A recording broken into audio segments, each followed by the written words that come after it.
الحمد لله وكفى وسلام على عباده الذين اصطفى أما بعد فأعوذ بالله من الشيطان الرجيم بسم الله الرحمن الرحيم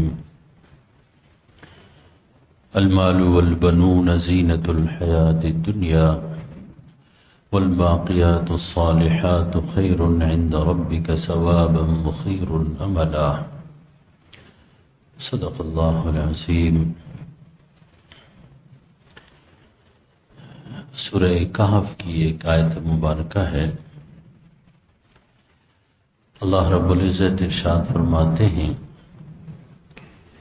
المال والبنون زینت الحیات الدنیا، مال اور اولاد یہ دنیا کی زندگی کی رونق ہے، لیکن فرمایا کہ والباقیات الصالحات، باقی رہنے والی نیکیاں، ایسی نیکیاں جن کے اثرات، جن کے برکات، جن کا نفع باقی رہتا ہے، فرمایا خیر عند ربک ثواب، اجر اور ثواب کے لحاظ سے تمہارے پروردگار کے ہاں بہت بہتر ہے، وخیر عملا، اور توقع اور امید لگانے کے لحاظ سے بہت بہتر ہے۔ اس میں کوئی شک نہیں ہے کہ یہ مال، دولت اور اولاد، بچے یہ دنیا کی زندگی کی رونق ہے، زینت الحیات الدنیا، ان کی وجہ سے دنیا میں رونق ہے، لیکن فرمایا جو اصل چیز ہے اللہ کے ہاں جس کی قیمت ہے، جس کی وجہ سے آخرت میں رونق ہونی ہے، وہ نیکیاں ہیں، اور وہ بھی وہ نیکیاں جن کا نفع کیا رہتا ہے، باقی رہتا ہے۔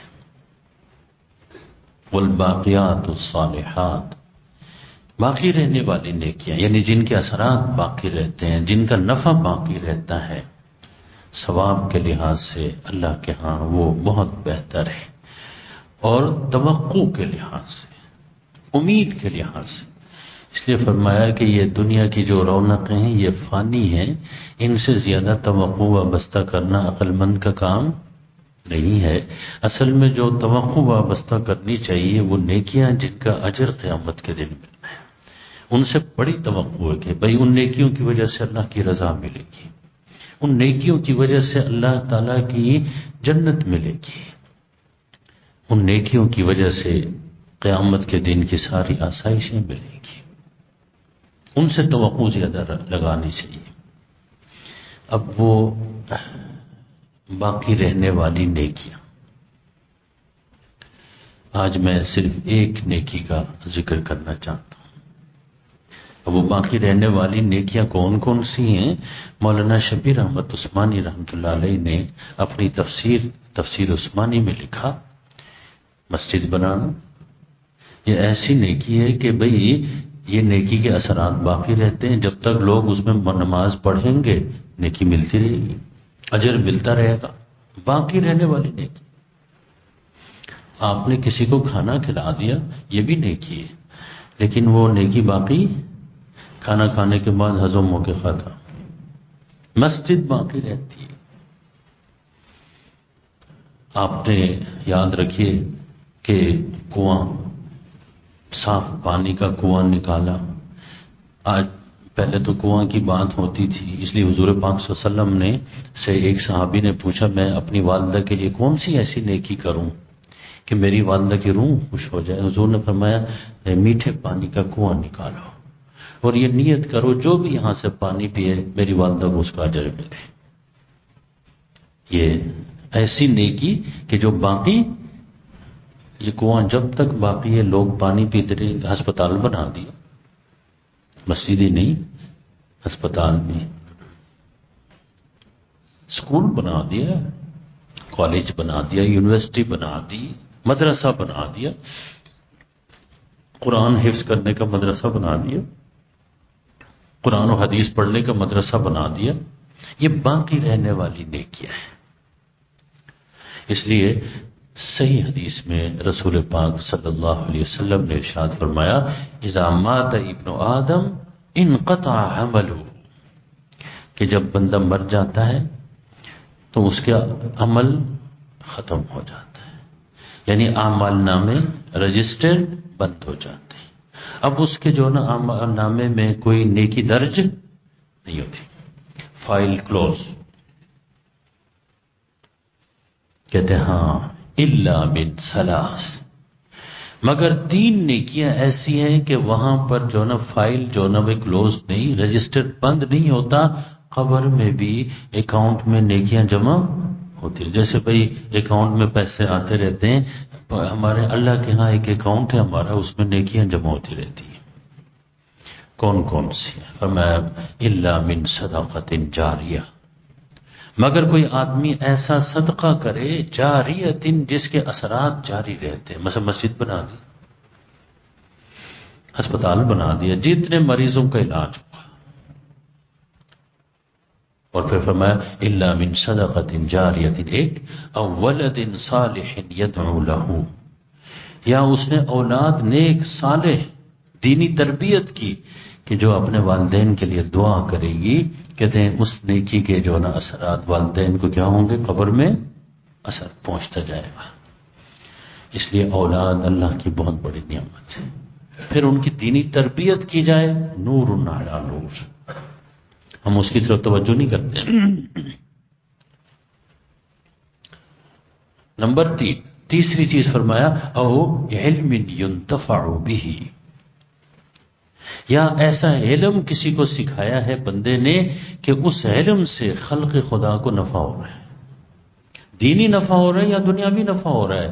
فرمایا کہ قبر میں بھی اب اس کا جو نا اکاؤنٹ بند نہیں ہوگا، رجسٹر بند، جت نفع ہوتا جائے گا اور ادھر ثواب پہنچتا چلا جائے گا، اجر پہنچتا چلا جائے گا۔ دین کا علم سکھایا، کسی کو حافظ قرآن بنایا، اس لیے استاد بڑا باکمال آدمی ہوتا ہے۔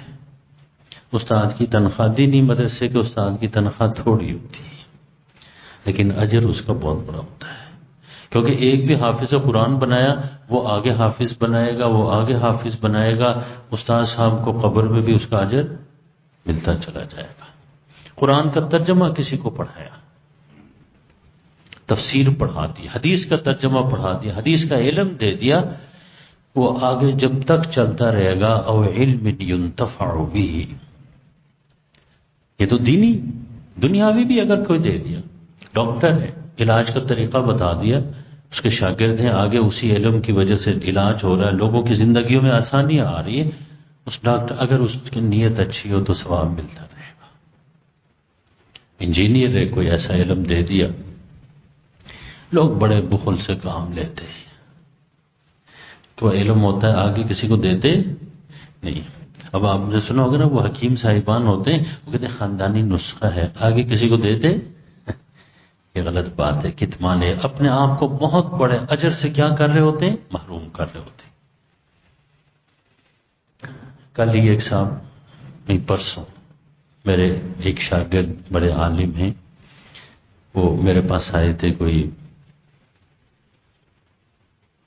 وہ مسئلہ پوچھ رہے تھے، کہنے لگے جی میری بڑی بہن ہے، اس کو کھانا بنانے کا ایک وہ ریسیپی فارمولا آتا ہے، بڑا مزیدار کھانا بناتی ہے۔ اس نے مسئلہ پوچھا ہے کہ جی ایک خاتون نے اس سے پوچھا کہ جو آپ کھانا بناتی ہیں، ریسیپی جو آپ کے پاس ہے، وہ مجھے بھی دے دیں تاکہ لوگ میرے بنائے ہوئے کھانا کھا کے میرے لیے دعا دیں، شاباشی دیں۔ تو اس خاتون نے اس ریسیپی کے سارے اجزاء دے دیے اور بھائی کو بتایا کہ ایک چیز میں نے نہیں بتائی، تاکہ وہ کھانا میرے مقابلے کا کھانا نہ پکے۔ ہیں جی، ایک چیز میں نے رہنے دی، جائز ہے ناجائز بتائیں گے۔ اپنے بھائی سے پوچھا، بھائیوں نے کہا، بھائی خود عالم ہے، 8 سال کا پڑھا ہوا، وہ میرے پاس آئے کہ جی ہمشیرہ نے یہ پوچھا ہے۔ میں نے کہا استاذوں سے پوچھ لیتا ہوں۔ میں نے کہا بیٹا یہ کیسے جائز ہوگا کہ ایک کتمان علم کو کیا کرنا، چھپانا. یہاں تو او علم ينتفع به، وہ کھانا پکانے کا علم آپ کو آتا ہے، آپ کسی اور کو سکھا دیں، وہ بھی اسی طرح لوگوں کو اچھا کھانا کھلائے، آگے کھلائے، اجر ملے گا آپ کو. آپ نے تو اپنے آپ کو خود ہی اجر سے کیا کر دیا؟ محروم کر دیا، ثواب سے محروم کر دیا. میں نے کہا ان سے کہیں دوبارہ وہ جو ایک چیز انہوں نے نہیں بتائی وہ بھی لکھوا ہی دیں. اور کہتے ہیں کہ جی پھر شاباشی اس کو بھی ملے گی. میں نے کہا شاباشی آپ کو بھی ملے گی اور شاباشی ان کو بھی ملے گی، لیکن آپ کو جو ہے نا بھئی جب تک وہ کسی کو کھانا کھلائے گا اس کا اجر بھی ملتا. او علم ينتفع به، ایسے کوئی خیر و برکت والی چیز آپ کے پاس بھی ہے، دوسروں کو بتا دیں، اس سے خیر و برکت پہنچتی رہے گی اور قبر بھی مالا مال ہوتی رہے گی. دنیا میں تو اللہ حفاظت کریں گے ہی، لیکن قبر میں بھی اجر ملے گا. ہم بخل سے کام لیتے ہیں. کھانا پکانے کی ریسیپی میں کیا کرتے ہیں؟ بخل سے کام لے رہے ہیں. لیکن جو آج میں بتانے لگا ہوں وہ مسلم شریف کی حدیث میں آتا ہے والباقیات الصالحات، باقی رہنے والی نیکیاں، یعنی جن کے اثرات، جن کے برکات، جن کا نفع باقی رہتا ہے، ایک دم ختم. وہ کون سی ہے؟ دیکھیے ہر ایک بندے کو، ہم میں سے ہر ایک کو سوچنا چاہیے. ہمارا تو ساری نیکی ہوتی ہے، کوئی مسئلہ ہوا، پریشانی بھی ہوئی، کالا بکرا. اب سمجھا یہ جاتا ہے کہ وہ کالا بکرا سارے کالے کرتوت اور سارے کام لے کے چلا گیا. بھئی نیکیاں ایسی ہیں پڑی ہوتی ہیں آپ کے سامنے، ایسی نیکی ڈھونڈ کے کریں کہ جو 2-4 دنوں کے بعد ختم نہ ہو، باقی رہے. کب تک باقی رہے؟ میں اور آپ دنیا سے چلے جائیں وہ نیکی پھر بھی کیا رہے؟ باقی رہے. مسلم شریف جلد ثانی میں یہ حدیث آتی ہے، سرکار دو عالم صلی اللہ علیہ وسلم ایک خاتون کے باغ میں تشریف لے گئے. ام بشر اس خاتون کا نام ہے، انصاری خاتون. ان کا باغ تھا کھجوروں کا. حضور ان کے باغ میں تشریف لے گئے. اب پتہ چلا نا آج کل تو ٹیکسٹائل مل، شوگر مل ہیں جی. اس زمانے میں یہ چیزیں نہیں تھی، اس زمانے میں باغ ہوتے تھے. بہت بڑا کاروبار. باغ، کسی کے کھجوروں کا باغ ہے سمجھیں کہ بہت بڑی فیکٹری ہے اس کی. تجارت، کاروبار. تو لوگ پوچھتے ہیں کہ خواتین تجارت کر سکتی ہے کہ کیوں نہیں کر سکتی؟ لیکن اپنے پردے میں، اپنے حجاب میں، اپنے شرم و حیا کے ساتھ. یاد رکھیے اگر ضرورت ہے تو کاروبار بھی کریں، نوکری بھی کریں. لیکن یہ بازاروں میں مٹر گشت کرنا، آوارہ گردی کرنا، یہ تو کسی شریف خاندان یا شریف انسان یا شریف مسلمان کی حرکت تو نہیں ہے. اپنی ضرورت کے لیے باہر نکلنا، لیکن اپنے حجاب میں پردہ کر کے باہر جائیں. اب ان کا باغ تھا تو خاتون کوئی فیکٹری بھی چلا سکتی. مسئلہ تو یہ ہے. حضور وہاں گئے، پوچھا کہ ام بشر یہ درخت جو کھجور کے ہیں یہ کس نے لگائے ہیں؟ کسی مسلمان نے یہ درخت لگائے ہیں یا کسی کافر نے لگائے ہیں؟ انہوں نے کہا جی حضور مسلمان نے لگائے ہیں درخت. کیونکہ اگر کوئی کافر لگائے لازمی بات ہے وہ ایمان کے بغیر تو کچھ ملنا نہیں ہے. اس لیے حضور نے پوچھا، وضاحت کی. پھر حضور نے یاد رکھیے اس خاتون سے فرمایا اور پوری امت کو تعلیم دی. بات ہو رہی ہے شجرکاری کی. کس کی؟ درخت لگانا. حکومت یاد رکھیے درخت لگاتی ہے، پتہ نہیں کتنے کروڑ درخت لگا دیے، ارب بھی لگا دیے محفل کی. وہ ہمارے علاقے میں کہتے ہیں 1 ارب درخت لگے، مجھے نہیں نظر آئے. پتہ نہیں یہ حکومت. دیکھیے بھائی درخت لگانا اتنا بڑا ثواب کا کام ہے. اور حضور نے کیا فرمایا؟ فرمایا کہ لا یغرس مسلم غرسا، نہیں لگاتا کوئی پودا، درخت مسلمان الا ما اکل منہ لہ صدقہ، فرمایا جو اس کے پھل میں سے کھائے گا وہ اس کے لیے صدقہ ہے،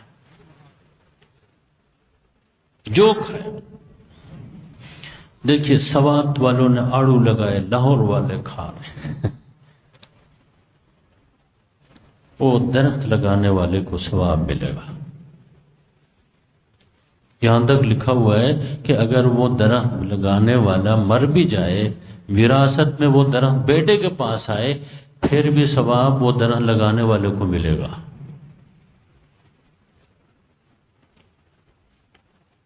الا ما اکل منہ لہ صدقہ، فرمایا وما سرق منہ فہو لہ صدقہ، اس درخت کے پھل میں سے کوئی چوری بھی ہو جائے، درخت لگانے والے کو کیا ملے گا؟ صدقہ کرنے کا ثواب ملے گا۔ پہلی مرتبہ شاید سن رہے ہیں آپ کے چوری کرنے والا جو درخت کیسے چوری کرے تو کیا ملے گا؟ صدقہ کرنے کا ثواب ملے گا۔ دو، فرمایا وما اکل السبع منہ فہو صدقہ، اس درخت کے پھل میں سے کوئی درندہ گزرتے ہوئے کھاتا ہے، فرمایا درخت لگانے والے کو صدقے کا ثواب ملے گا۔ دیکھیں ہمارا صدقہ کالے بکرے میں پھنسا ہوا ہے، یہاں دیکھیں۔ اور فرمایا وما اکلت الطیر منہ فہو لہ صدقہ، فرمایا اس درخت کے پھل میں سے کوئی پرندہ اڑتے ہوئے ایک جو نا بھائی جو ایک لقمہ لے لے، کہتے ہیں بھائی درخت لگانے والے کو اس کو صدقے کا ثواب ملے گا۔ ولا یزرعہ احد الا لہ فہو لہ صدقہ، فرمایا کہ اس درخت کے پھل میں سے جو بھی کوئی کمی کرے گا، اٹھا لے گا، فرمایا کہ وہ درخت لگانے والے کو اس کا اجر ملے گا۔ کیوں جی؟ کتنی بڑی نیکی ہے درخت لگانا، درخت اگانا۔ اور پھر مزے کی بات یہ ہے کہ یہاں کیا کہا جا رہا ہے حدیث میں؟ پھلدار درخت کی بات ہو رہی ہے۔ کس کی؟ اس کے پھل میں سے جو ہے نا یاد کوئی کھاتا ہے تو درخت لگانے والے کو صدقہ، پھل چوری کوئی کرتا ہے درخت لگانے والے کو، صحیح حدیث ہے مسلم شریف جلد ثانی، کہتے ہیں درندہ اس میں سے کھاتا ہے صدقے کا ثواب۔ دیکھو صدقہ کتنا وسیع ہو گیا۔ اڑتے ہوئے پرندے نے اگر اپنا پیٹ پالا، کہتے ہیں اس کا بھی درخت لگانے والے کو صدقہ کرنے کا ثواب ملے گا۔ ہم نے تو صدقے کو بہت محدود کیا ہوا ہے۔ کیا کیا ہوا ہے؟ کوئی فوت ہو جائے تو تیسرے دن صدقہ، کھانا پکا کے کھلاؤ، اس کے بعد آرام سے بیٹھ جاؤ۔ وہ کھا پی کے جو نا ہضم، ایسے درخت لگائیں، وہ صدقہ جاریہ ہے جس کے اثرات جاری رہے جب تک پھل دے۔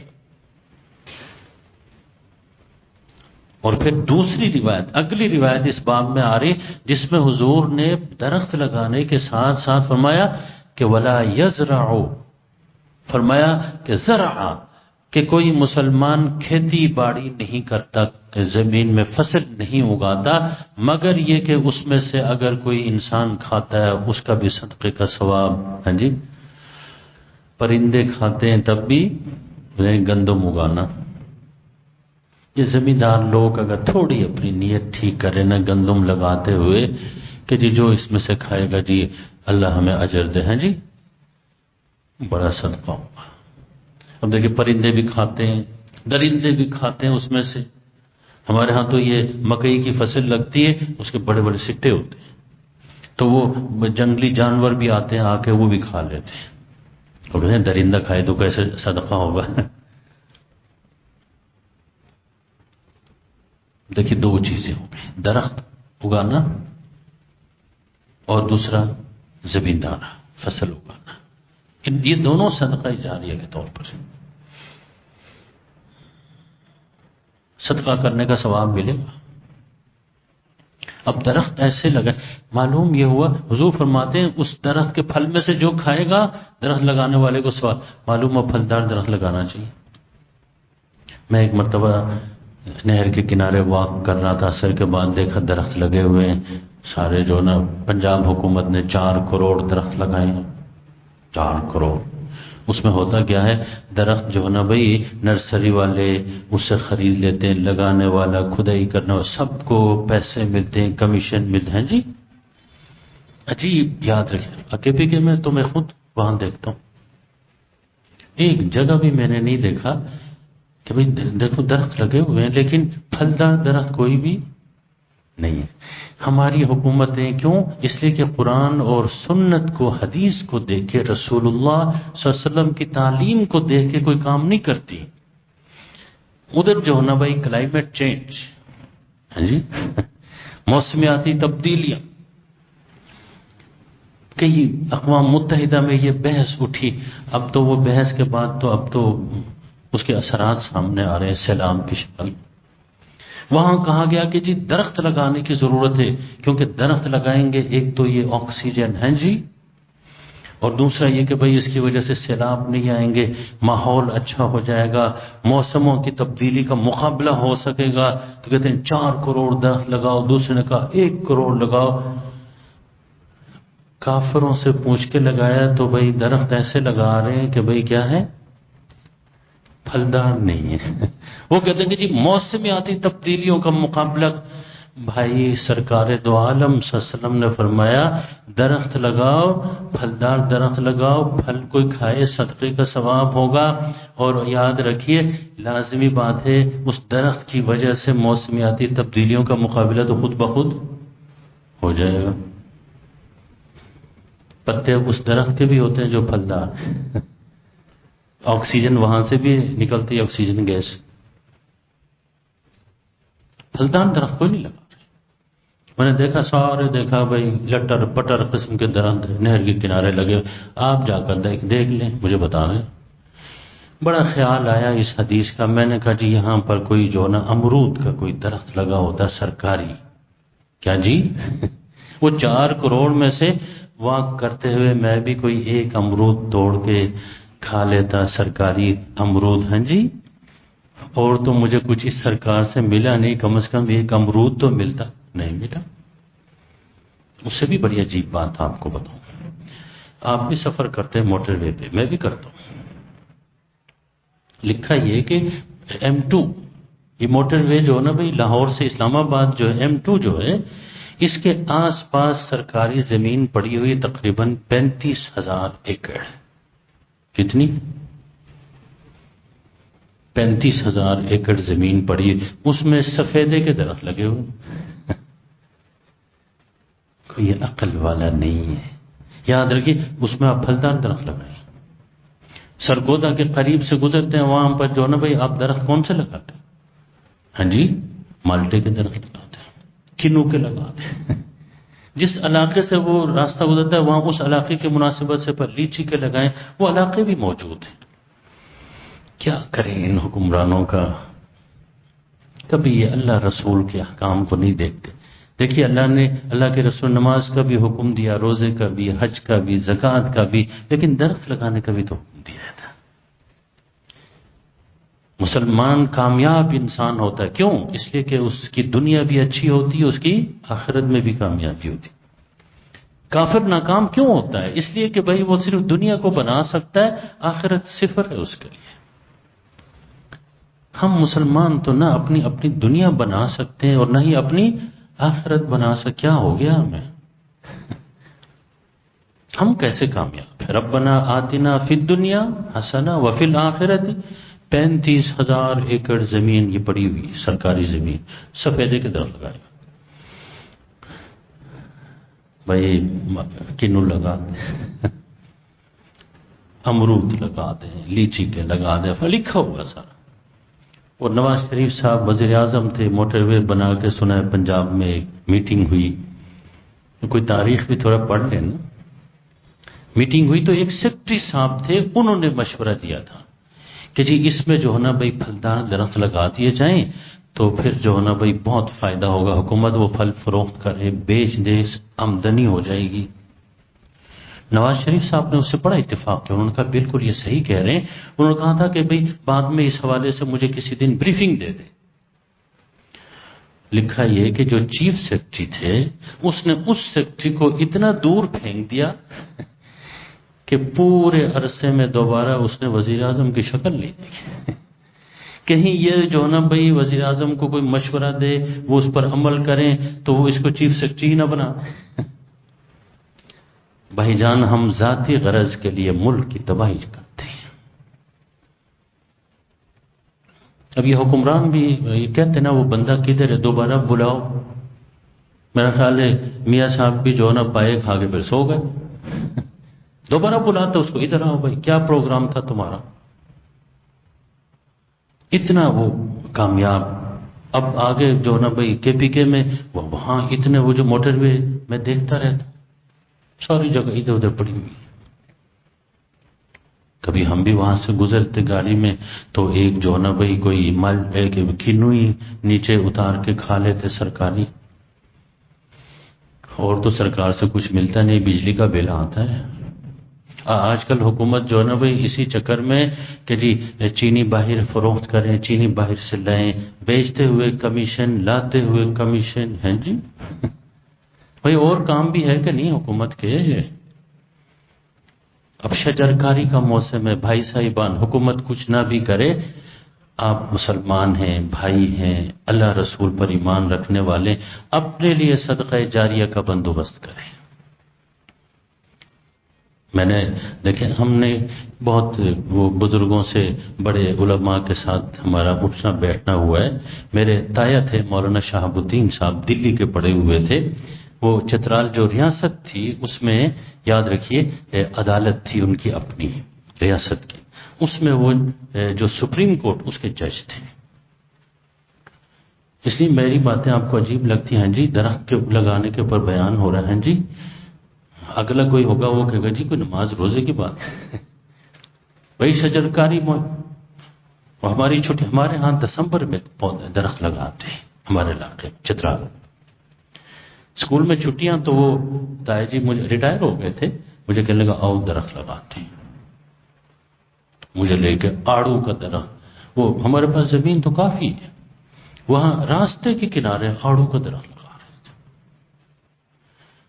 میں طالب علم آدمی میں نے کہا جی یہاں لگانے کا ہمیں کیا فائدہ ہوگا آنے جانے والے لوگ تو چوری کر کے لے جائیں گے. اب دیکھیں نا ہمارا محدود ذہن ہے. کہنے لگے ارے یہ درخت یہ جو نا کس کے راستے کے کنارے لگائی اس لیے رہے کہ آنے جانے والے لوگ کوئی پھل توڑ کے کھا لیں اور ہمیں اجر اور ثواب ملے. اب دیکھیں نا میں چھوٹا تھا بچوں کی تربیت بڑوں نے کرنی ہے. بڑے جتنے دیندار ہوں گے دین کی سمجھ رکھنے والے ہوں گے تو بچے کے ذہن میں بچپن میں ہی ڈال دیں گے. ہمارے ہاں تو ثواب کمانے کا کوئی ذہن میں نہیں ڈالتا پیسہ کمانے کا ڈالا جاتا ہے. کیا کمانے کا جی پیسے کمانے کے فارمولے ہر جو ہے نا صبح کے ناشتے میں دوپہر کے کھانے میں ٹیبل بھی بیٹھے شام کے کھانے میں کہ بھی پیسے کیسے کمائے جائیں. اب مشین ہمارے جو بچے ہیں بھائی وہ پیسے کمانے کے مشین ہیں. صبح دوپہر شام کوئی نیکی کیسے کماتے ہیں اللہ کے قریب کیسے ہوتے ہیں کوئی اعلیٰ مقصد کے لیے زندگی کیسے گزارتے ہیں. ویسے بھی آپس کی بات ہے یہ درخت لگانے کے بڑے فائدے ہیں. میں نے لگائے ہوئے میں تو لگاتا رہتا ہوں. اب بھی جو پچھلے عرصے میں گیا تھا رمضان کے بعد میں نے بہت سارے درخت لگائے ہیں. آگا 100-200 درخت لگائے ہیں. فائدہ کیا ہوتا ہے میں اخروٹ کے درخت میں نے لگائے. بھائی اخروٹ اتنا مہنگا بکتا ہے جو میں نے پہلے لگائے ہوئے 15-20 سال پہلے اب وہ اخروٹ آتا ہے اتار کے بیچ دیتا ہوں پیسے آتے ہیں. دوسرے درخت ہیں وہ جو ہے نا ان کے پیسے آتے ہیں. جو کوئی کھاتا ہے اس کا ثواب آتا ہے جو بچ جاتا ہے بیچے تو پیسے آتے ہیں. ربنا آتنا فی الدنیا حسنہ وفی پرندے آتے ہیں کوے آتے ہیں کھاتے ہیں. گھر والے ناراض ہوتے ہیں کہ پرندے پھل خراب کر رہے ہیں. میں کہتا ہوں نہیں یہ ہمارے لیے صدقہ ہو رہا ہے. اس دن ہمارے یہاں کوے آتے ہیں شارک وہاں آتے ہیں. آپ سب حضرات سے گزارش یہ کہ مجھے بھی آپ کو بھی اللہ تعالیٰ دین کی صحیح سمجھ عطا فرمائے. ہم دین اسلام کو 2-4 رسموں میں محدود نہ کریں. یاد ہے جب شجر کاری کا موسم ہے بھئی، درخت لگانے کا موسم ہے، کسی کے پاس زمین ہے بھئی تو وہ درخت پھلدار درخت لگا دے. آکسیجن بھی، کلائمیٹ چینج بھی، نہیں سمجھے، پھل بھی ملے گا. حکومت کی طرح بے فیض نہ ہو. حکومتیں ہماری سب بے فیض ہیں، خیر و برکت سے خالی ہیں. درخت لگاتے بھی ہیں تو پھلدار نہیں، کیونکہ رہنمائی حدیث سے نہیں لیتے. ہمارا گلہ سارا یہی ہے کہ اللہ کے ولی حکومت میں ہو، اللہ کے رسول صلی اللہ علیہ وسلم ریاست مدینہ کے سربراہ تھے، ان کو پڑھو. خلفائے راشدین کی زندگی کو پڑھو کہ انہوں نے کیسے حکومت کی، مسلمانوں کی حفاظت کیسے کی، مسلمانوں کی عزت کا کیسے خیال رکھا. ایک اونٹ بھاگ گیا تھا بیت المال کا. حضرت عمر رضی اللہ تعالیٰ عنہ تہ بند باندھ کے اوپر کر کے بھاگ رہے تھے تلاش کرتے ہوئے. امیر المومنین کسی نے کہا حضرت آپ کیوں تکلیف کر رہے ہیں، کسی غلام کو بھیج دے وہ ان کو تلاش کر کے لائے. کہنے لگے مجھ سے بڑا غلام کون ہوگا، غلام تو ایک آدمی کا ہوتا ہے، میں تو پوری امت کا غلام ہوں. بیت المال پوری امت کا ہے، وہاں کا ایک اونٹ کا میں ذمہ دار ہوں. اب ہمارے خزانے سے کتنے اونٹ نکلتے ہیں، کوئی ذمہ داری لینے کے تیار ہے؟ کیونکہ خود ہی نکالنے والے بھی خود ہی ہوتے ہیں. اوپر بھاگ رہے، دوڑ کر امت کے مال کی حفاظت کرنا، ان کی جان کی حفاظت، یہ حکمرانوں کا کام. آخر میں مسند بزار کی حدیث سنا دوں. انس بن مالک راوی، رجالہ ثقات، فرمایا کہ ان قامت الساعہ، کہتے ہیں قیامت کا ڈنکا بج گیا. وفی ید احدکم فصیلۃ، اور تم میں سے کسی کے ہاتھ میں یہ کھجور کا پودا ہے، لگانا چاہتا ہے. وہ یہ نہ سوچے، حضور فرماتے ہیں کہ قیامت قائم ہوگی، یہ پھل یہ درخت لگانے کا فائدہ کوئی نہیں. فرمایا فلیغرسھا، حضور نے فرمایا کہ وہ پودا زمین میں لگا دے، یہ لگانے کا ثواب اس کو ملے گا. بھائی آپ تو قیامت کا ڈنکا نہیں بجا ہے جی. لگا دیں درخت. اور یہ ہاتھ کھڑا کرنے کی میری روایت نہیں، میں ایسا نہیں کرتا کہ ہاتھ کھڑا کریں، کون لگائے گا کون نہیں لگائے گا، دین آپ کے سامنے پیش کر دیا ہے. اب جو لگائے گا بھائی اپنے لیے صدقہ جاریہ کرے گا، جو سمجھ کے بھی جگہ بھی موجود ہے نہیں لگائے گا وہ محروم رہے گا. بھائی میرا کام اصل دین آپ تک پہنچا دینا ہے. باقی اللہ تعالی ہم سب کو دین کی صحیح سمجھ بھی دے دے، صحیح عمل کی بھی اللہ توفیق عطا فرمائے. وآخر دعوانا الحمدللہ.